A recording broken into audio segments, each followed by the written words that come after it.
Bueno, continuando con estas enseñanzas en esta temporada, creo que estimo conveniente hacer como un paréntesis para ver dónde estamos. Aquí le puse un título, ¿en dónde estamos? ¿Dónde nos hemos acercado? Y para empezar quiero hacer una introducción. Este tema de la escatología lo he aprendido recién, estos términos futurista y preterista. En realidad para mí eran desconocidos. Había estudiado en el seminario bíblico, institutos bíblicos, teológicos y hace muchos años. Pero como esos temas nunca me interesaron. Pero ahora se han puesto de moda algo que parece que ya desde el 1500 se hablaba. Y quiero tocar esto porque a todos los que me están escuchando, quiero que sepan de mi boca que todo lo que el Señor nos ha venido revelando a través de su palabra y de su Espíritu Santo es justamente eso. O sea, es la confianza en el Espíritu de Dios que mora en nosotros, la certeza de lo que vamos entendiendo y entonces la suma de su palabra, que es la verdad, va dando una convicción de todo lo que el Señor nos va revelando. El entendimiento de que Jesús es Señor y Dios es algo que se tiene que recibir por revelación, así como Petra era la roca y se lo dijo a Pedro, Simón, hijo de Jonás, no te lo reveló carne y sangre, sino mi Padre que está en los cielos. Nadie puede conocer al Padre sino solamente el Hijo y aquel a quien el Hijo lo quiera revelar. De la misma manera, esta escatología no es nueva, sino que es el Espíritu de Dios sacando a la luz todas las cosas. Y he venido a aprender que el preterismo, o sea, que la escatología, los sucesos que pasaron en el pasado, del tiempo pretérito, de ahí viene la palabra preterismo, y el futurismo, de que todas las profecías y lo que se habló en los evangelios y Apocalipsis era para el futuro. Bueno, Dios nos ha venido enseñando a que ahora nos demanda más en el sentido de confiar y nos desafía a ver si creemos realmente lo que Él dijo. Porque cuando Él dijo, lo dijo en un momento, en un tiempo, dirigido a personas reales con nombres propios, en un tiempo histórico definido, siendo Tiberio César, el gobernador Poncio Pilatos, Herodes, tetrarca de Judea, y etcétera, etcétera. O sea, esto es histórico, no se puede jugar con esto. Entonces, he aprendido que toda la cronología fue alterada y hay unos personajes que parece que tuvieron algo que hacer en estos términos. Y hay un tal Luis de Alcázar y otro que se llama Francisco de Rivera, y los dos fueron contemporáneos. Los dos fueron españoles y tienen algo en común. Eran teólogos y jesuitas. Vivieron por el año 1550, son contemporáneos absolutamente. Y sabemos que por las escrituras ningún árbol malo puede dar buenos frutos. Entonces, el hecho de saber que son jesuitas con su padre Ignacio de Loyola, me habla mucho.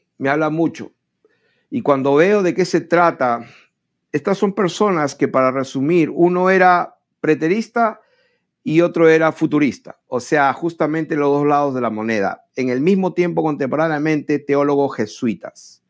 Ahora, yo no quiero perder mucho el tiempo, porque cuando Dios nos revela por su Espíritu Santo quién es quién, porque el Señor nos ha dicho y nos exige que discernamos y probemos los espíritus si son de Dios.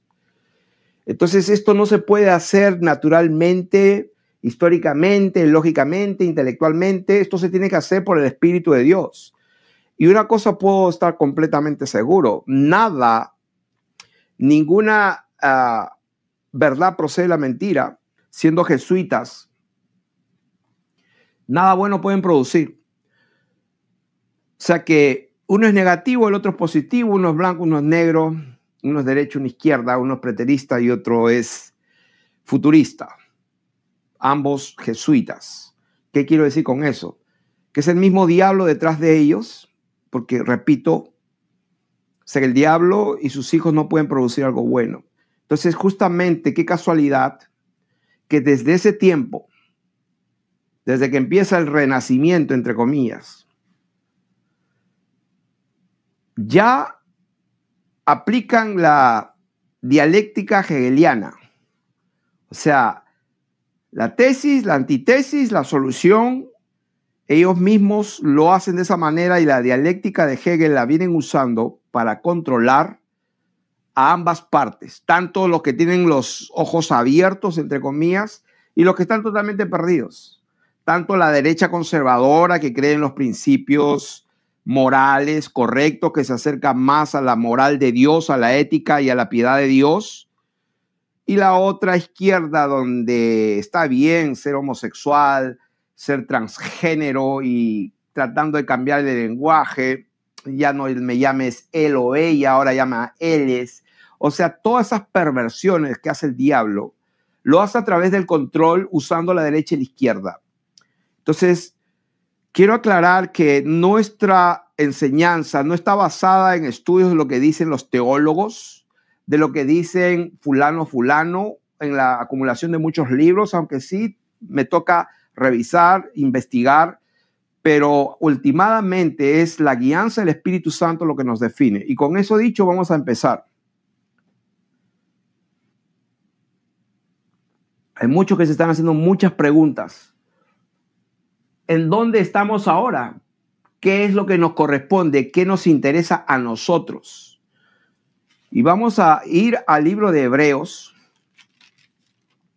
Y voy a tratar de correr, porque es mucho el material, pero quiero entrar en todo el contexto de lo que quiero hablar para que nos demos cuenta de que la bendición que Dios tiene para sus hijos es eterna, no solamente 1000 años. Y el juicio y el efecto de su juicio final eterno es también eterno. Entonces, ¿en dónde estamos nosotros? El capítulo 8 de Hebreos dice, después de todo lo que viene hablando, todos los capítulos empezando de que Dios habló muchas veces, de muchas maneras, en otro tiempo a los padres, nos ha hablado en este tiempo, en estos postreros días por el Hijo.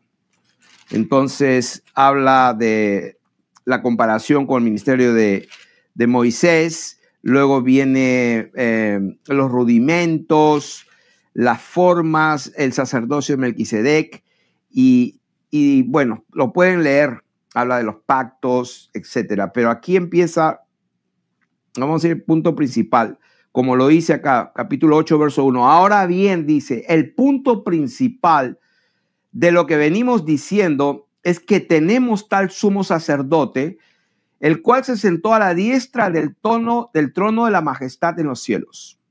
Tomen nota que no dice se sentó a la diestra de Dios el Padre. No dice eso. Lo que dice es que se sentó a la diestra del trono de la majestad en los cielos. Entonces, ministro del santuario y de aquel verdadero tabernáculo. ¿Por qué dice de aquel verdadero tabernáculo? Sí, porque había uno que era una sombra, una figura,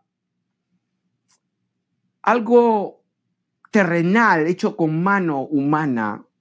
Por eso dice de aquel verdadero tabernáculo. O sea, quiere decir que hay esa palabra tabernáculo tiene que ver con la palabra que es esquene, S-K-E-N-E, esquene. O sea, ese tabernáculo tiene que ver con una carpa, una morada, una vivienda. Un tabernáculo es como una habitación.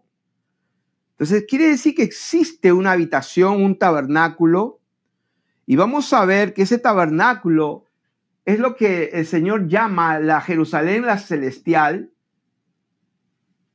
el monte de Sión, la ciudad del Dios vivo. O sea, es un lugar donde es una habitación, un tabernáculo donde está Dios, y es el lugar donde Él ha escogido para morar.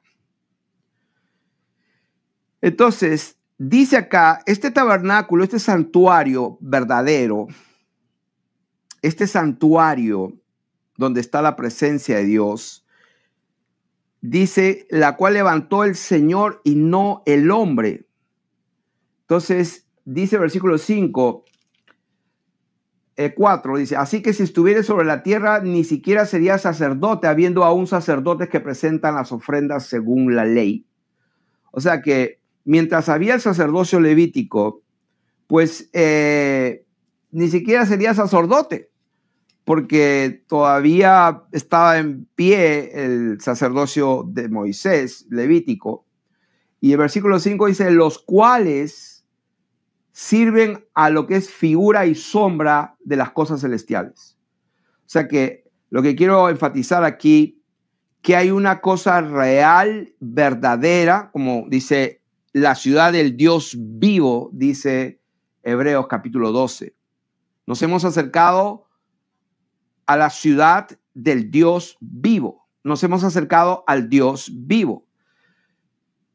No nos hemos acercado a un tabernáculo hecho de manos, sino a un verdadero lugar que está en el cielo, en la morada eterna. Entonces, eso tenemos que tenerlo presente para que no nos deslicemos y no pensemos que, bueno, el Señor ya vino, todo lo que Él dijo que iba a pasar se cumplió. Los que estaban ahí, algunos de ellos no vieron muerte y sí gustaron la venida del Señor y se estableció su reino, el reino de los santos que iban a reinar con Él. Y todo eso es verdad. El evangelio fue predicado y establecido en todas las naciones, en todo el mundo, y fue un reino milenial. Cuando estamos viendo aquí que hay sombra, hay figura, entramos en el capítulo 9, dice, ahora bien, aún el primer pacto, o sea, primer pacto, lo terrenal, con manos humanas, lo que no es real, sino que es una figura, un símbolo, una simbología, pues aún en ese primer pacto había ordenanzas de culto y un santuario terrenal, o sea, había un santuario terrenal, quiere decir que hay un santuario celestial. Entonces ahí habla de la primera parte y la segunda parte, el lugar santo, donde estaban pues el candelabro, la mesa y los panes de la proposición. Luego una segunda parte más íntima, donde entraba solamente el sumo sacerdote una vez al año, el día de la expiación, lo que le llaman el Yom Kippur, donde se presentaban, cada uno presentaba sus ofrendas. Y vamos bien rapidito porque creo que está en Levítico capítulo 16, si no me equivoco.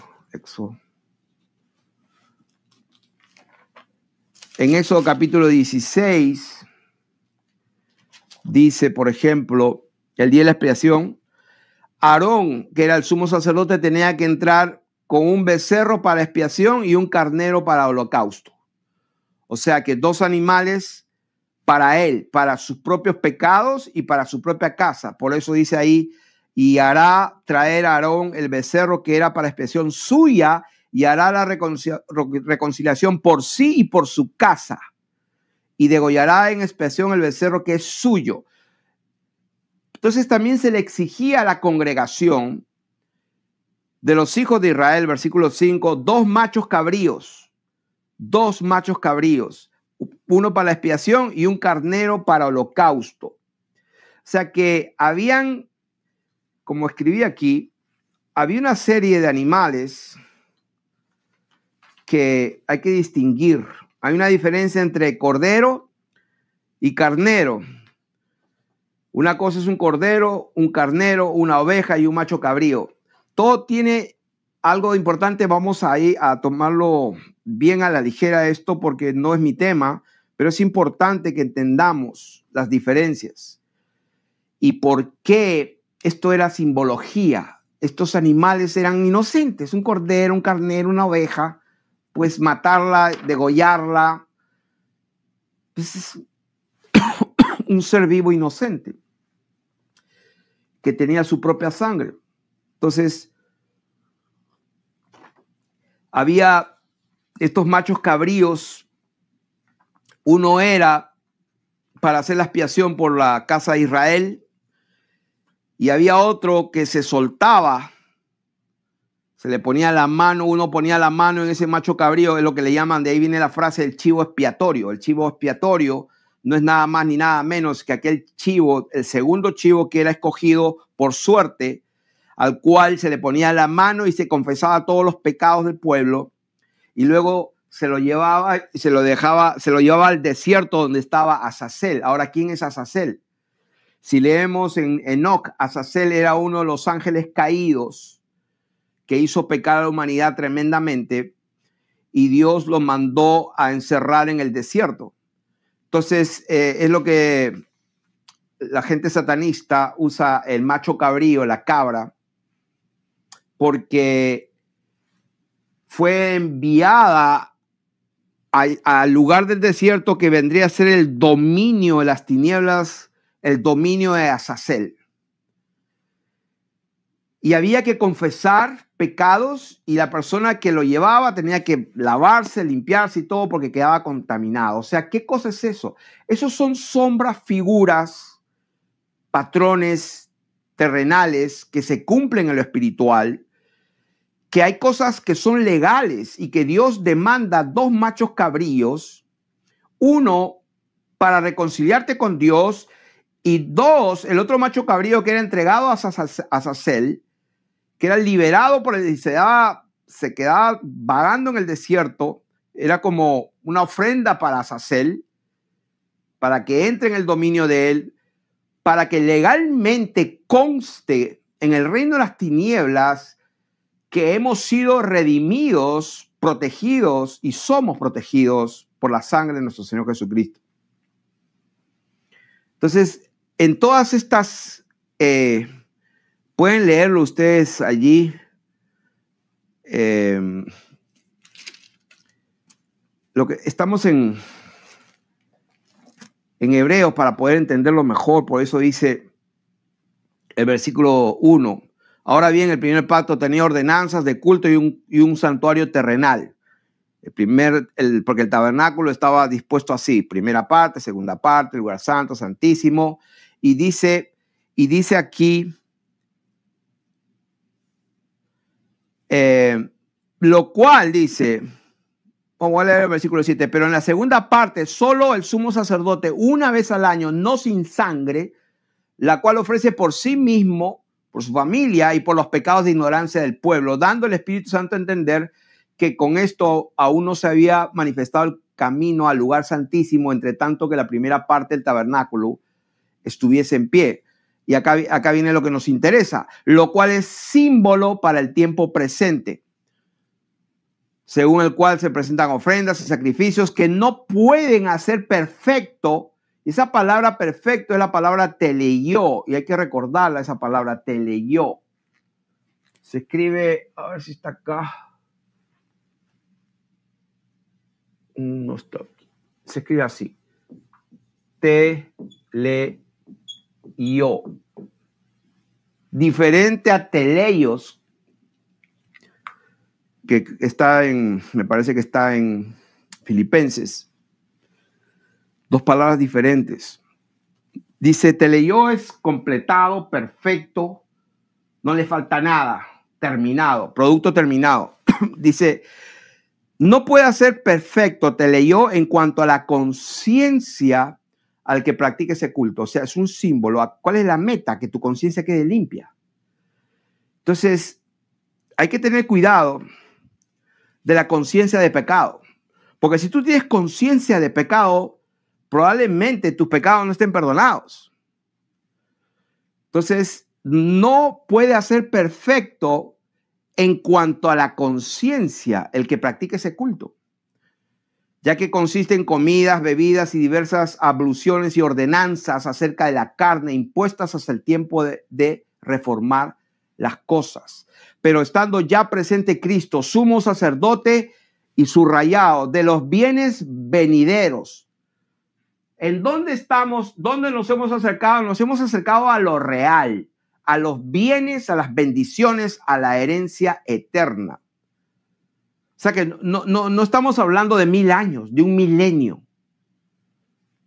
Y eso es lo que tenemos que concentrarnos, es importante porque en esta temporada que estamos desarrollando un poco más de cerca la verdad del Señor, la verdad del evangelio eterno, y lo pongo entre comillas, el evangelio eterno, quiere decir que no hay nada inmundo que mora en la eternidad y no hay nada inmundo que entra en la eternidad con Dios.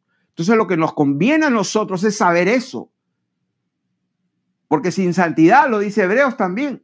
O sea, Hebreos habla de eso. Hebreos, si no me equivoco,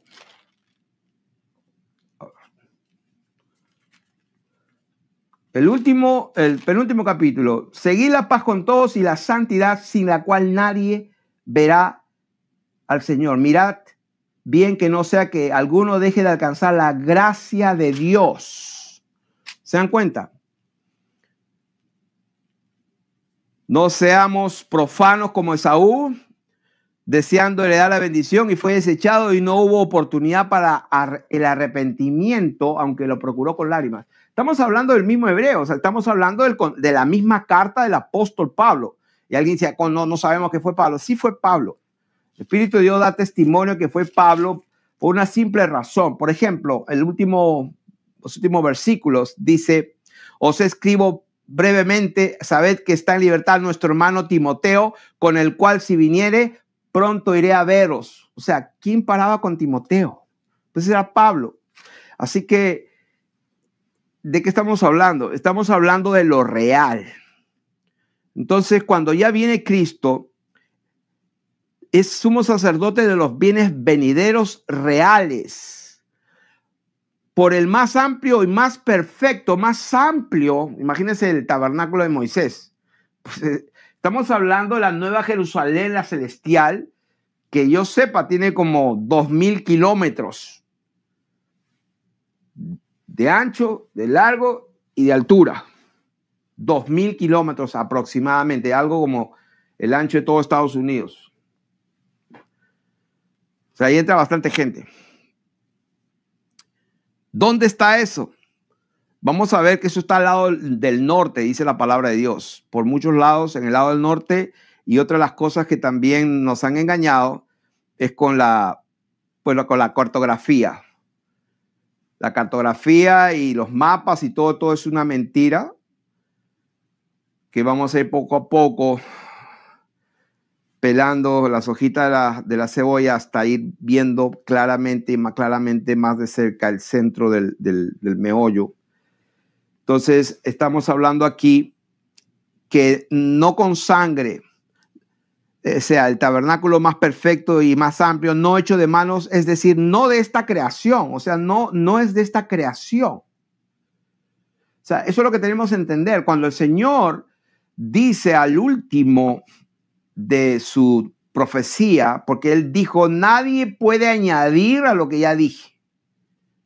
O sea, si alguno quita, yo también le quitaré del libro de la vida. Así que nadie puede añadir tampoco. Así que lo que el Señor dijo, lo dijo y eso quedó sellado. Y cuando acá dice que no es de esta creación, es justamente coincide con lo que dice Apocalipsis capítulo 21, cuando habla, vi un cielo nuevo y una tierra nueva, porque el primer cielo y la primera tierra pasaron y el mar ya no existía más. Y más abajito dice, he aquí yo hago nuevas todas las cosas, y me dijo, escribe, porque estas palabras son fieles y verdaderas. O sea, si nosotros le creemos lo que dice, pues tenemos que, sorprendernos y saber que Dios hace nuevas todas las cosas y que Él empieza todo, pone un fin a todo y empieza algo nuevo también. Entonces, en eso estamos ahora nosotros. Entonces, si la sangre de los machos cabríos y las cenizas de la becerra, sí, porque escogían una vaca roja, ¿no? La quemaban totalmente, agarraban como incienso, los tiraban al altar donde estaba la vaca quemándose y esa ceniza luego la esparcían con el agua y luego se lavaban y con eso se purificaban. O sea, si esas cenizas, dice la palabra de Dios, de la becerra, de la vaca alana, la vaca roja, rociadas a los inmundos, santifican para la purificación de la carne, cuanto más la sangre de Cristo, el cual mediante el Espíritu eterno, el alma, la sangre del Señor Jesucristo, Él se dio mediante el Espíritu Santo, el Espíritu eterno, se ofreció a sí mismo sin mancha. ¿Qué va a pasar? Limpiará vuestras conciencias de obras muertas para que sirváis al Dios vivo. Otra vez subrayado, el Dios vivo. Se repite, la perfección es tener la conciencia limpia. Lo único que puede hacer eso es la sangre de Jesucristo. Es el alma del Señor Jesucristo derramada. Y aquí yo puse abajo para acordarme de ese término. El alma de Dios esparcida en el cielo. Hebreos 9:24. Porque no entró Cristo en el santuario hecho de mano, figura del verdadero. Otra vez, figura del verdadero. Quiere decir que hay un verdadero santuario. Y ahí es donde apuntamos y ahí es donde vamos y tenemos el privilegio de esa esperanza.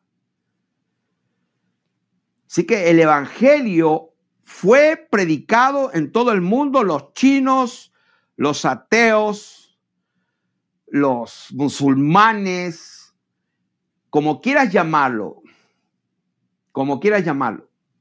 El evangelio también fue predicado allá abajo y se dio testimonio a los espíritus que estaban unas veces esperando la paciencia de Dios en los tiempos de Noé.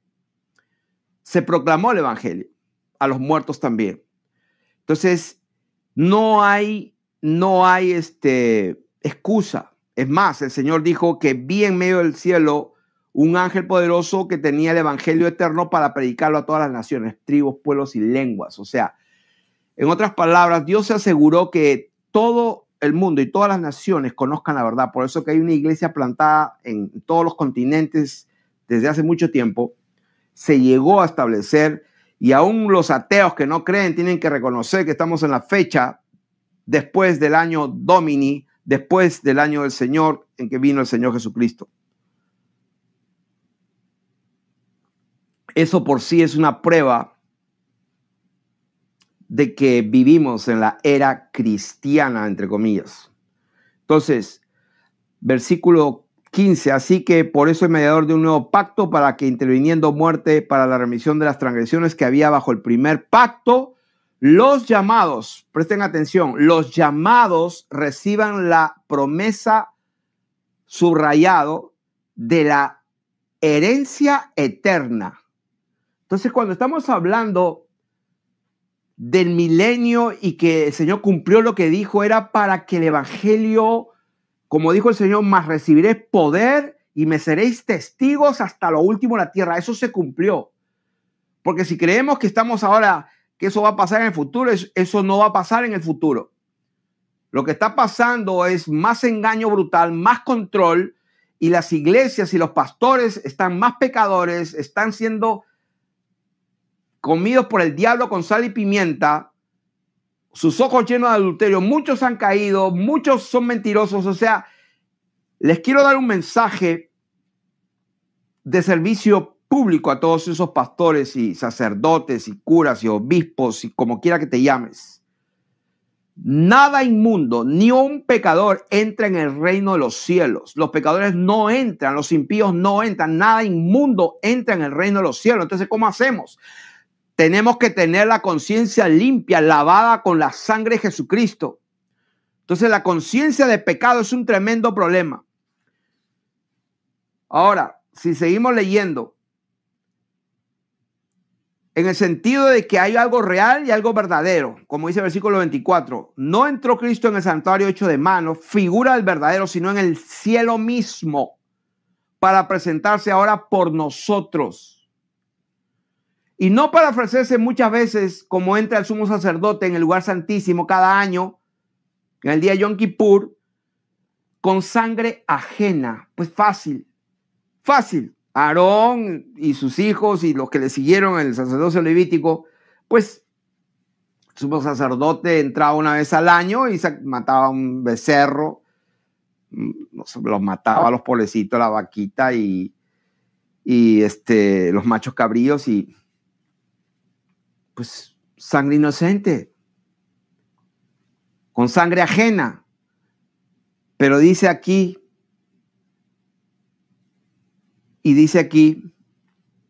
pero ahora, está hablando de Hebreos, dice en la consumación de los siglos. O sea, esta palabra es bien importante.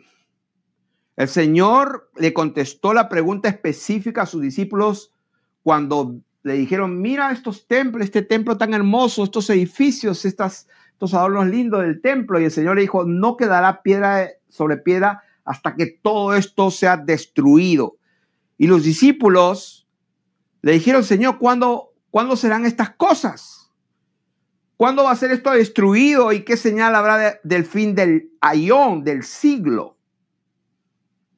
No el fin de la tierra, sino el fin del aión, de ese periodo de tiempo. Entonces, ¿de qué estamos hablando? Estamos hablando de que hay periodos de tiempo. Hay eras, la era cristiana, la era de la Edad Media, según ellos. Pero aquí la palabra de Dios dice, pero ahora en la consumación de los aiones. Wow, o sea, no es para tener miedo, porque si tenemos la conciencia limpia, no tenemos que tener miedo, porque tenemos una herencia eterna reservada en los cielos. Sea que vivamos o que muramos, del Señor somos. O sea, los que somos del Señor. En la consumación, o sea, no hay más un aión, 2 aiones, 3 aiones, 4 aiones. En la consumación, se consumió todos los aiones. Bueno, allí vino el Señor. Una vez dio su vida para siempre. Una vez, dice, se presentó una vez para siempre por el sacrificio de sí mismo para quitar de en medio, ¿qué cosa? El pecado. O sea que la gente esa palabra la odia. Cuando uno habla de santidad, cuando uno habla del pecado, o sea, a la gente no le gusta. No le gusta. ¿Por qué? Porque no quieren venir a la luz para que sus obras no sean manifiestas, que sean hechas en Dios, porque saben que están mal, tienen la conciencia sucia, no quieren ni siquiera que se les acerquen a la conciencia porque saben que no quiero escuchar.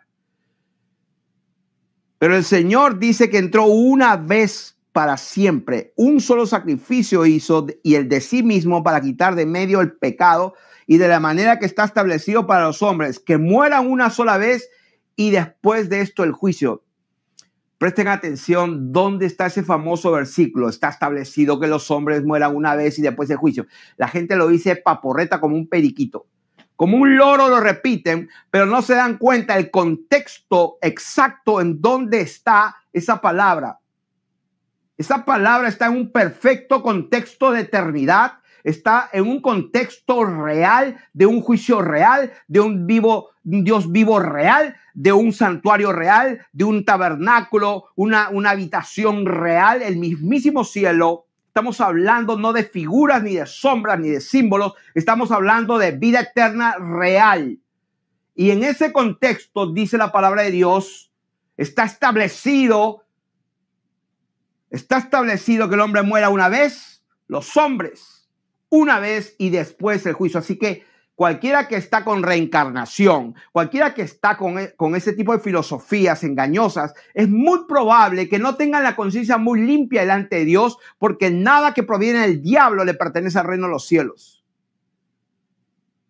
Entonces, nuevamente lo repite, capítulo 10, la ley, teniendo la sombra, Dios mío, o sea, lo repite una figura, sombra, simbología, de esta creación hecha de manos. O sea, tenemos que entenderlo claro, queridos hermanos. La ley teniendo la sombra, ¿de qué? De los bienes venideros. No dentro de un 1000 años, no. Estamos hablando de la herencia eterna, como dice el versículo 15. Entonces, no, la ley dice, no tiene la misma imagen de las cosas, nunca puede por los mismos sacrificios que se ofrecen continuamente cada año. Otra vez la palabra te leyó, a ser perfectos, perfectos a los que se acercan. De otra manera cesarían de ofrecerse, pues los que tributan este culto limpios una vez, no tendrían ya más conciencia de pecado. ¿Se dan cuenta? ¿Cuál es el objetivo? Ser perfectos. Te leyó, completos. ¿Cuál? Cuando uno ya no tiene conciencia de pecado. O sea, no tengo conciencia de pecado porque tu vida está reflejándole, tus acciones, tu meditación, la meditación de tu corazón, los dichos de tu boca, las intenciones con que haces las cosas están en la presencia de Dios. Y Él te ve en ese lugar santísimo, que este cuerpo es el templo donde Él vive. Y allí el Señor mora. Somos el templo de Dios, somos la morada de Dios. Y entonces Él desde allí está viendo cómo está ese templo. Y aquí, los perfectos, si fueran limpios, entonces los que están en esa cosa que es simbología, figuras, y que todavía están peleando con eso, pues entonces, si fueran limpios de verdad, no tendrían más conciencia de pecado, dice la palabra de Dios. Así que, si seguimos, y en este mismo, habría que leer todo el capítulo 10. En esa voluntad dice, somos santificados mediante la ofrenda del cuerpo de Jesucristo hecha una vez para siempre. Habla de que las ofrendas pasadas no podían quitar, nunca pueden quitar los pecados, dice el versículo 11. Pero Cristo, habiendo ofrecido una vez para siempre un solo sacrificio por los pecados, se ha sentado a la diestra de Dios. De ahí en adelante, esperando hasta que sus enemigos sean puestos por estrado de sus pies. O sea, lo que sigue en la cronología del tiempo es la destrucción de todos sus enemigos hasta el último, que es el Thanatos y la muerte misma. Allí estamos. ¿En dónde estamos? En ese punto. De allí en adelante. O sea, cuando el Señor muere y en esa obra redentora destruye al que tenía el imperio de la muerte, esto es a saber, el diablo, se sienta en el trono de la majestad en las alturas y recibe un nombre que es sobre todo nombre, y autoridad, exousia y dunamis, sobre todas las cosas, sean tronos, principados, dominios, potestades, un nombre ante el cual se dobla todo lo que está en los cielos, tierra y debajo de la tierra, y toda lengua confiesa que Él es Dios, Señor y amo. Pero lo interesante dice que una vez que se fue, resucitó, se sentó ahí en su gloria, de ahí, de ese punto en adelante, lo que sigue es que sus enemigos se han puesto por estrado de sus pies. Lo que pasa que, como dice el dicho, el diablo anda suelto, descendió a la tierra, y estuvimos haciendo una enseñanza que tiene 4 instancias o 4 estados en el trato de Dios con el diablo. Bueno, se podría decir 5 cuando lo creó en el principio, pero le recomiendo esa enseñanza para que vean 4 momentos. Estamos en el momento que fue soltado por un breve tiempo. Después de ese reino de los santos, para que el evangelio sea conocido en todo el mundo y los chinos, los taiwaneses y todos sepan que, oh sí, cristiano, oh sí, Jesús, oh sí. No creen nada, no saben nada, nunca leyeron la Biblia, pero Bien que saben que estamos en el año 2025 después de Cristo. O sea que se dio a conocer. Cuando estamos hablando todo lo que estamos hablando, ¿qué es lo que nos importa a nosotros? El Señor entró al lugar santísimo por el camino nuevo y vivo, nos abrió el camino a través de lo que es su carne. Entonces miren lo que dice: teniendo un gran sumo sacerdote sobre la casa de Dios, la cual somos nosotros, acerquémonos con corazón sincero, en plena certidumbre de fe, purificados los corazones de mala conciencia. Esa es la meta. ¿En dónde estamos? ¿Qué es lo que nos corresponde? Tener la conciencia limpia. O sea, después de saber de todo esto, acerquémonos con corazón sincero. Purifícate tu corazón. ¿De qué? De mala conciencia. O sea que Dios va a usar la conciencia en el día del juicio y va a acusar la propia conciencia de los hombres y las mujeres. A ellos mismos los va a acusar o los va a defender en el día que Dios juzgue a todos por el evangelio que el apóstol Pablo predicó, como dice en Romanos. Me parece que es el capítulo 2. Lo vamos a leer, que no hay excusas. Romanos capítulo 2, verso 14 y 15. Porque cuando los gentiles que no tienen ley hacen por naturaleza lo que es de la ley, estos, aunque no tengan ley, son ley para sí mismos, mostrando la obra de la ley escrita en sus corazones, dando testimonio su conciencia y acusándoles o defendiéndoles sus razonamientos, en el día en que Dios juzgará por Jesucristo los secretos de los hombres conforme a mi evangelio. ¿Qué evangelio? El eterno.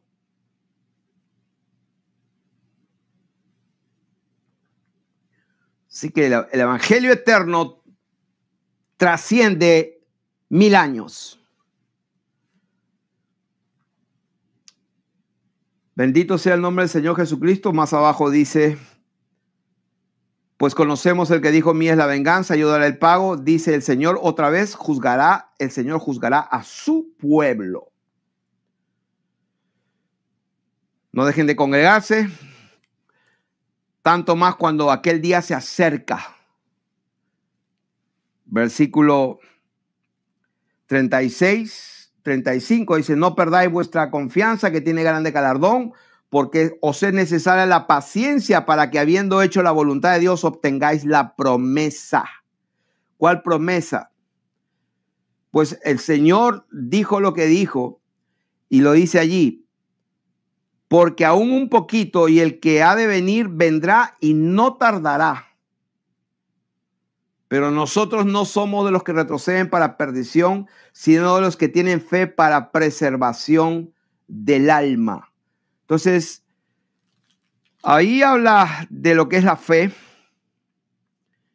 Él habla de Abraham. Versículo 10: esperaba la ciudad que tiene fundamentos, cuyo arquitecto y constructor es Dios. O sea, estamos hablando de lo real. Abraham no era un viejo iluso, no era un viejo soñador. Era un hombre que sabía en quién había creído y estaba esperando una ciudad verdadera, Jerusalén celestial, el verdadero santuario, la verdadera habitación, el monte de Sión, la ciudad del Dios vivo. Él estaba esperando eso. Dice, pero pues murieron muchos, y dice la palabra, sin haber recibido lo prometido. Eso no significa que lo que Dios prometió pues no lo va a cumplir. Lo que pasa es que estamos hablando de cosas eternas.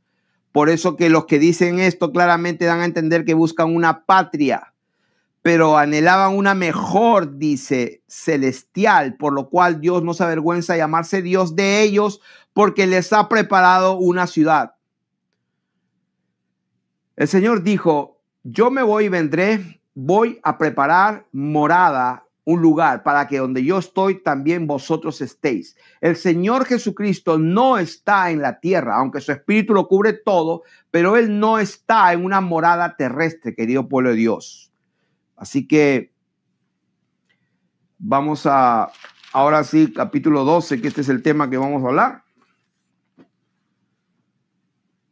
Y queremos concentrarnos ahora, este es el punto, si se podría decir, todo esto fue una introducción. Una introducción porque en realidad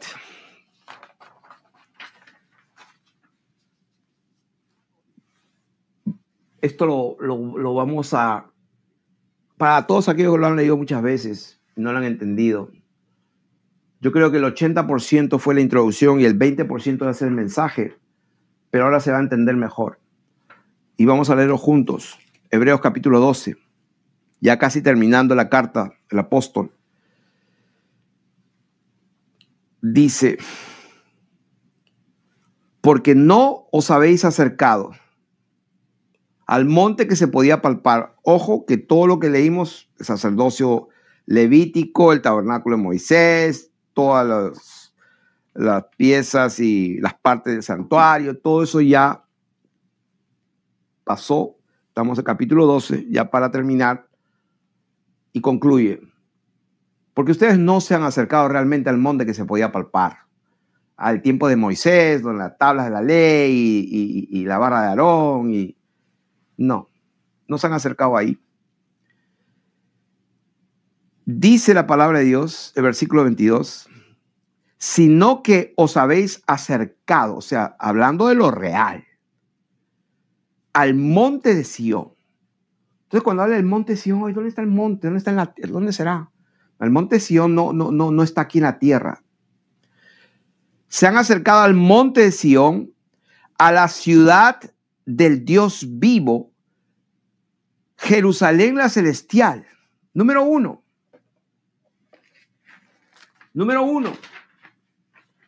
A Jerusalén la celestial, al monte de Sión, la ciudad del Dios vivo.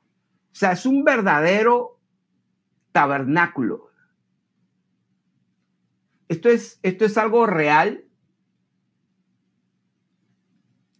pero que está suspendida sobre la tierra. Y les voy a adelantar algo.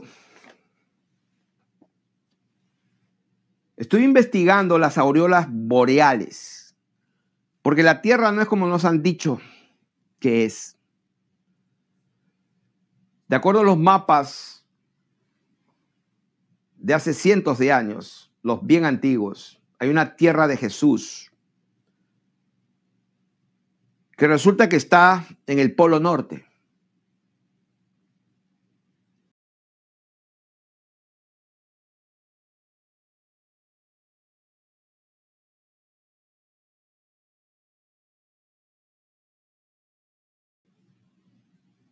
También el diablo se inventó a Santa Claus, San Nicolás. Se inventó la Navidad, el 25 de diciembre. Y tiene su cancioncita, Santa Claus, Papá Noel. Él sabe dónde tú estás. Él te ve cuando tú estás aquí, cuando tú estás... O sea, tiene sus canciones. O sea, Papá Noel prácticamente es omnisciente. El gordo panzón de barba blanca es una burla al verdadero Dios, ya que no saben dónde vive Papá Noel, Santa Claus. Vive en el Polo Norte.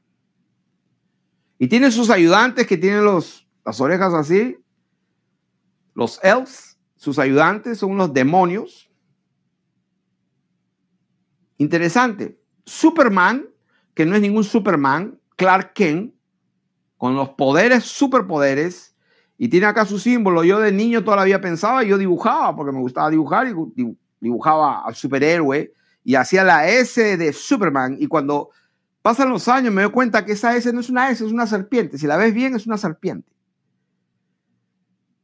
Y cuando sale la película Superman, ¿dónde es la casa de Superman? ¿Dónde vive Superman que se va bien rápido? Pues en el Polo Norte. Entonces, ¿qué tanto el Polo Norte? El centro, la Rupis Petra, la piedra negra que está en los mapas antiguos, donde está el centro de la Tierra, donde es el norte real, el centro magnético real, resulta que en el Polo Norte, solo en ese lugar se dan las auroras boreales. Las auroras boreales. Eso es real. Eso a mí no me interpreten nada. Eso es real. Que alguien me explique qué es eso. No, ¿qué es esto? No me importa. Eso es algo real. Resulta que las auroras boreales también producen una frecuencia y un sonido raro que no se sabe qué es ni dónde viene. Oh, también produce sonido, sí.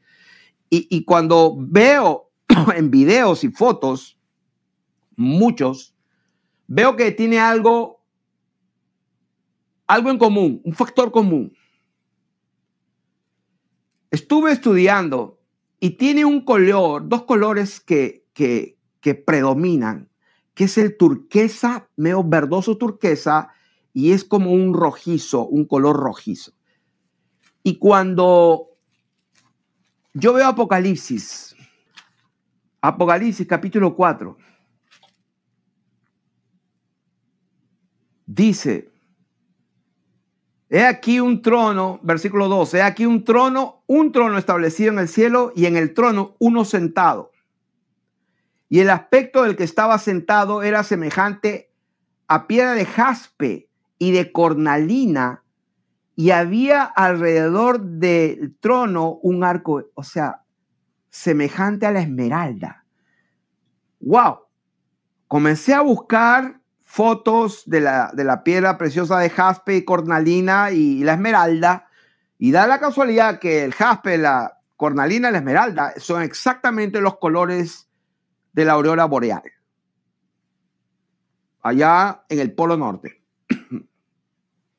Que dicho sea de paso, el gobierno de Estados Unidos, con tremendos radares y bastante tecnología, y los chinos y los rusos están monitoreando mucho allá en el norte, están monitoreando bastante, han invertido miles y miles de millones de dólares para monitorear pues un montón de terreno donde no hay nada y solo es hielo, según ellos. Y lo dice y está oficial en algún lugar documentado donde están monitoreando porque se han dado cuenta que el polo magnético cambia de ubicación geográfica. O sea, esto no me lo estoy inventando, esto es lo que ellos mismos hablan. O sea que algo pasa ya, que están monitoreando algo que se va moviendo. Eso es lo que está allí, está documentado. El que quiere, pues investigue. Hoy, solamente para esta enseñanza, estuve 4 horas y media esta madrugada. 4 horas y media para hacer esto. Daisy vino en la mañana y dijo, wow, ¿qué es esto? Pues esto es un trabajo de 4 horas y media, más o menos. En la presencia de Dios y leyendo la escritura. Entonces, esto es nuestro trabajo, esto es lo que hacemos. Acá no estamos para ganar más suscritos. Aquí estamos para cumplir con el encargo de nuestro Señor, nuestro Padre, el único Dios vivo y verdadero, a quien vamos a darle cuenta algún día.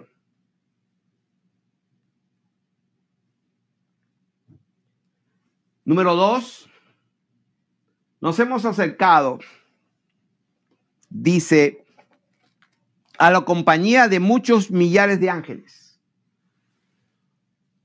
al paneguris, a la compañía. Es una palabra griega que es paneguris, que significa congregación. De murias, muchas murias. ¿Qué es una muria? Es 10,000, 10,000, muchos 10,000. O sea, cuando tú pones pues 10,000, tiene 4 ceros. 1, 2, 3, 4. Son muchos 4 ceros.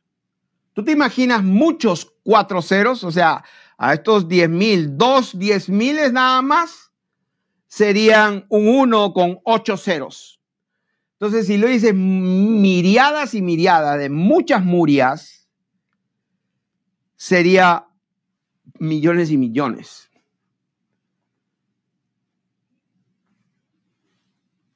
Nos hemos acercado a la compañía de muchos miriadas de ángeles. Número 3, nos hemos acercado a una congregación. Y esa palabra congregación es la palabra griega, es la misma palabra que se usa para eclesía. Nos hemos acercado a la eclesía. Eso es lo que dice. Nos hemos acercado a la eclesía, a la congregación de los primeros génitos, los primogénitos, de los primeros que han sido inscritos. Esa palabra inscritos es la palabra empadronado. Es la misma palabra que se usa en Lucas cuando dice que fueron para ser empadronados en un censo que lo mandó a hacer el Imperio Romano. La palabra que se usa para ser empadronados es la misma palabra a la eclesía, los primeros miembros de la iglesia que fueron empadronados e inscritos, empadronados en el cielo.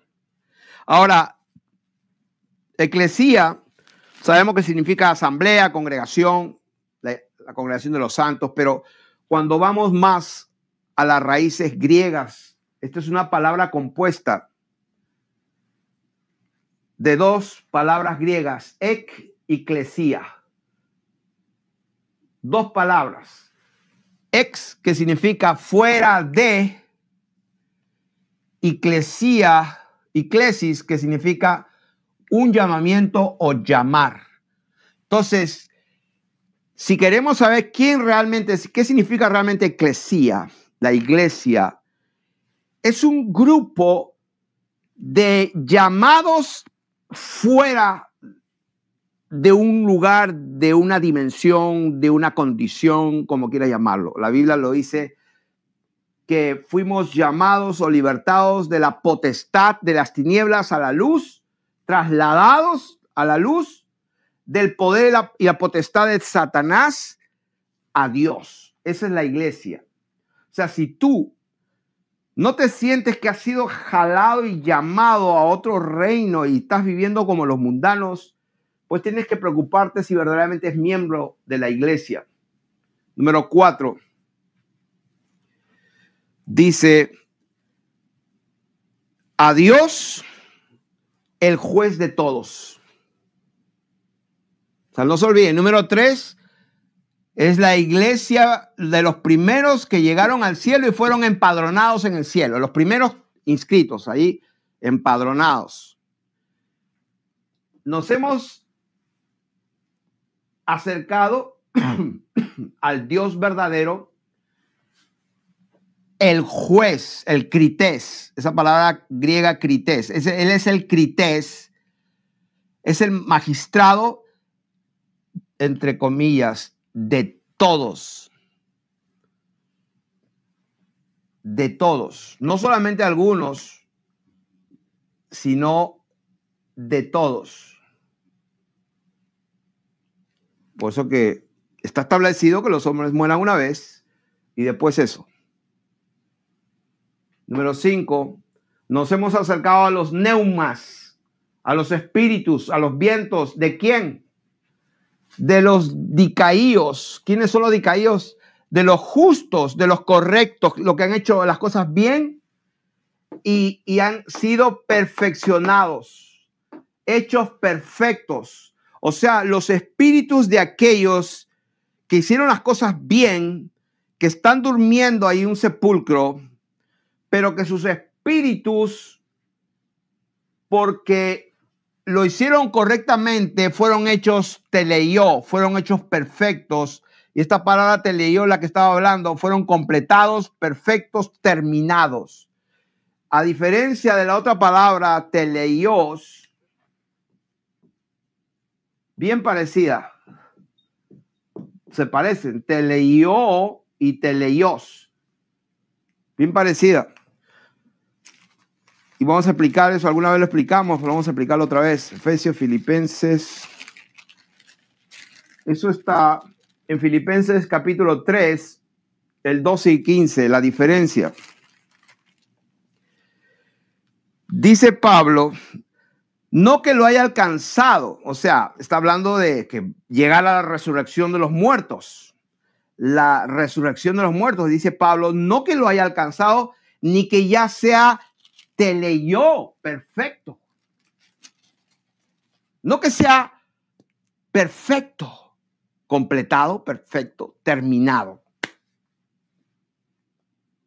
Teleio, no que sea teleio, sino que prosigo para ver si logro agarrar aquello para lo cual también fui agarrado por el Señor Jesucristo.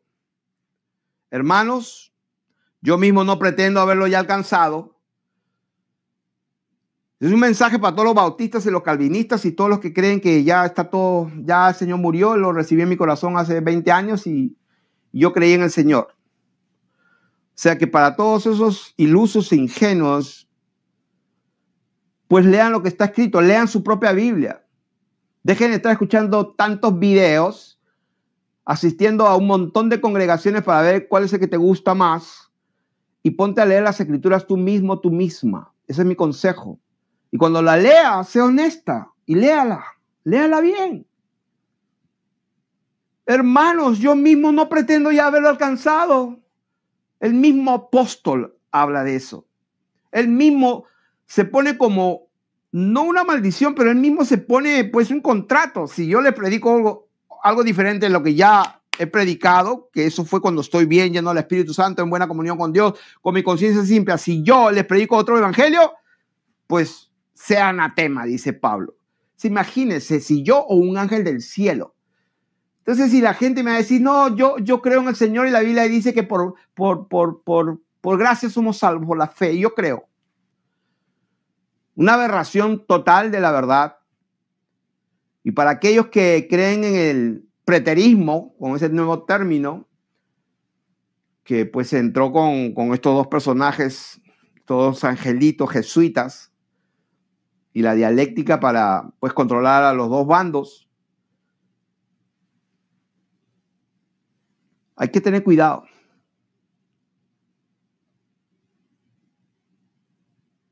Hay que tener cuidado. No pretendo acabar.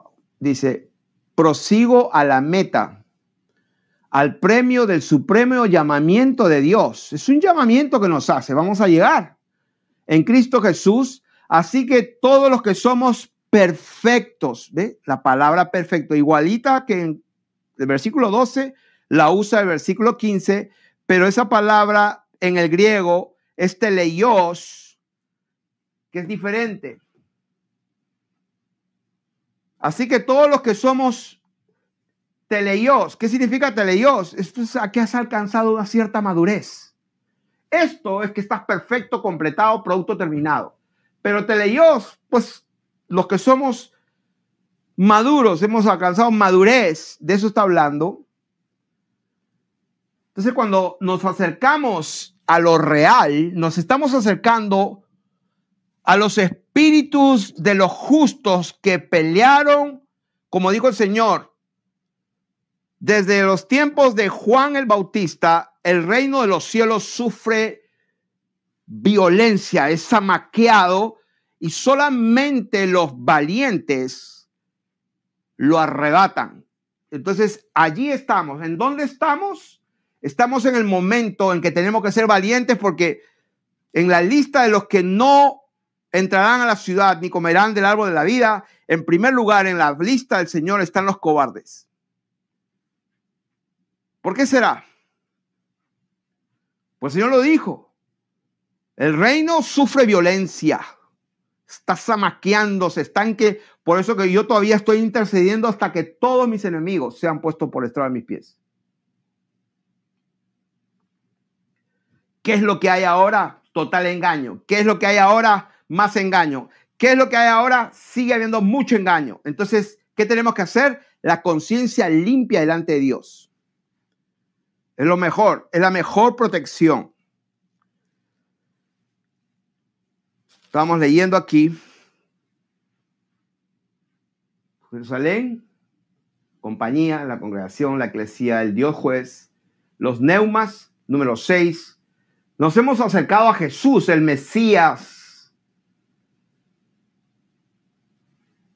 dice mediador del nuevo diatequé, testamento, voluntad. Es un testamento. Nos hemos acercado al Nuevo Testamento, a la nueva voluntad de Dios. La nueva voluntad de Dios es eterna, pero demanda valentía, demanda ser valientes, aguerridos, perseverantes, porque en ese tiempo estamos.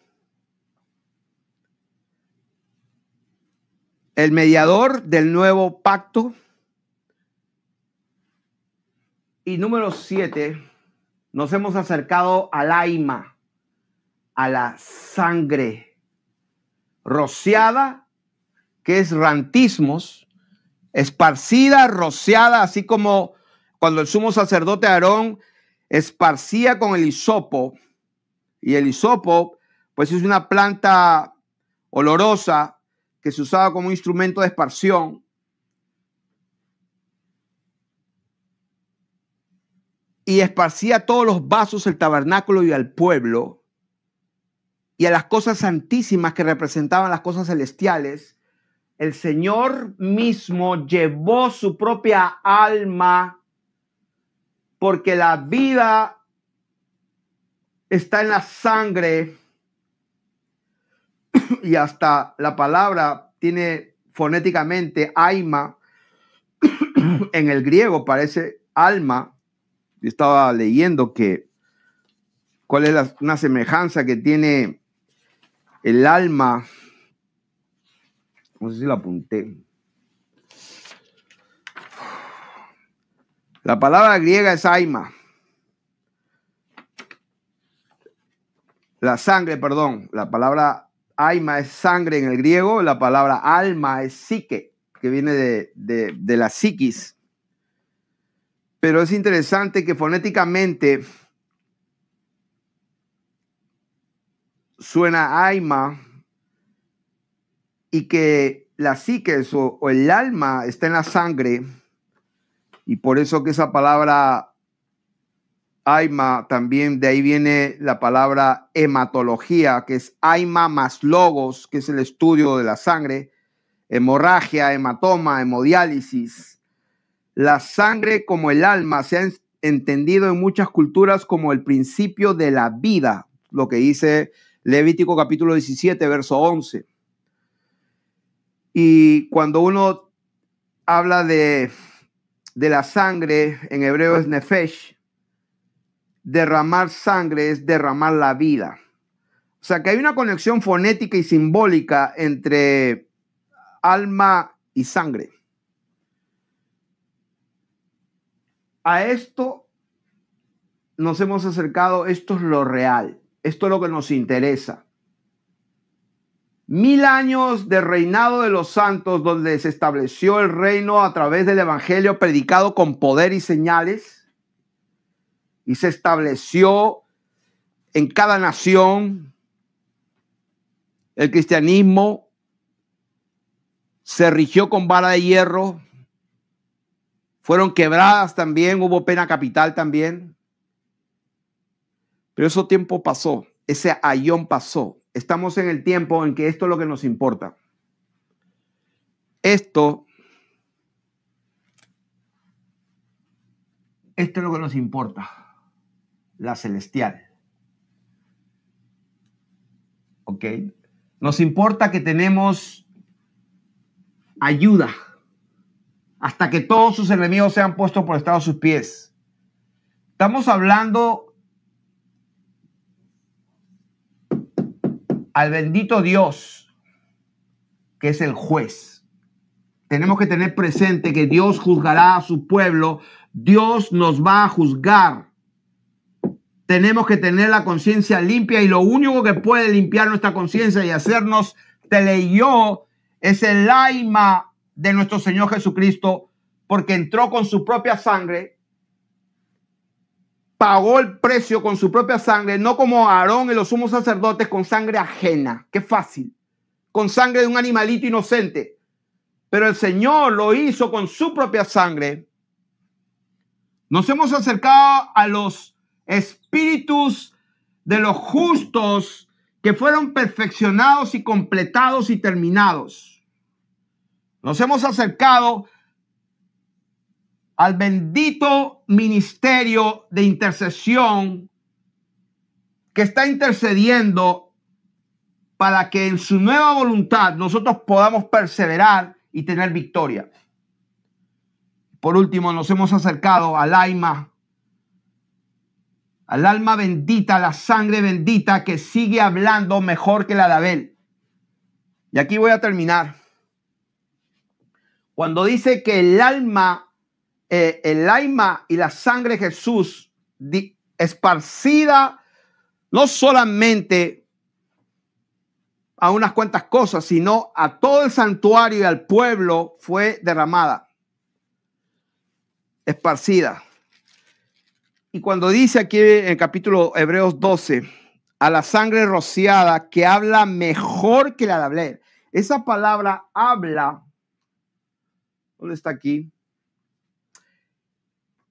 Habla es la palabra griega laleo. Habla, si uno busca en la concordancia bíblica la palabra hablar, pues vas a encontrar muchas palabras parecidas. Pero aquí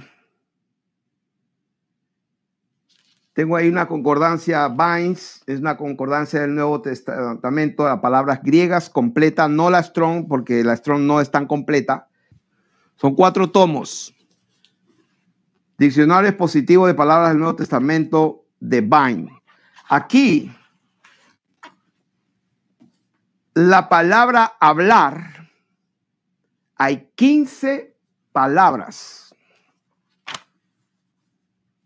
Y aquí las tengo marcadas. O sea que en el castellano, en el español, cuando leemos la sangre de Jesús habla mejor que la de Abel. Bueno, habla. ¿Qué será? ¿Qué significará? Bueno, quiero que sepan que hay 15 palabras del griego que también se traducen o se leen hablar. 15. Pero la que corresponde a Hebreos capítulo 12, verso 24, es específicamente la palabra laleo. Laleo. Y hay 15. Hay una que es legó, proslalé, dialeló, tencomai, apentegomai, antilegó, su yaleó, es 15. Pero la que nos interesa, es interesante que la que nos interesa es la que se menciona una y otra vez en 1 Corintios capítulo 14. O sea que cuando nos acercamos al alma de nuestro Señor Jesucristo, a su sangre que fue rociada, el alma del Señor que fue tocando, es la misma palabra griega laleo que está en 1 Corintios, y lo voy a leer bien rápido para que se den cuenta que estoy hablando. Es la palabra de 1 Corintios que dice, empezando por ahí, por ejemplo, el versículo 4, el que habla en lengua extraña, esa palabra habla es laleo. Así que el que profetiza, el que habla en lenguas, esa palabra habla, el que hablare con revelación. Todas las veces que se usa en el capítulo 14, versículo 13, por lo cual el que habla en lengua extraña pide en oración poder interpretarla. Si yo hablo en lengua desconocida, esa palabra es laleo. Las mujeres callen en las congregaciones. No impidáis hablar en lenguas. O sea que cuando vuestras mujeres caen en las congregaciones porque no les es permitido laleo. ¡Wow! Entonces eso nos da una idea bien clara que en este momento tenemos que entender que el alma de nuestro Señor, la sangre de Jesús, habla. No para interpretarlo metafóricamente, simbólicamente, sino literalmente, el alma del Señor, el alma, la sangre de Jesús, verdaderamente, porque en la sangre se asienta la vida misma, el alma de Jesucristo, de Dios, está hablando. Y esa palabra se traduce como se escribe y como se debe de entender en el contexto y de la manera que se entiende en 1 Corintios capítulo 14. Espero que hayan sido bendecidos.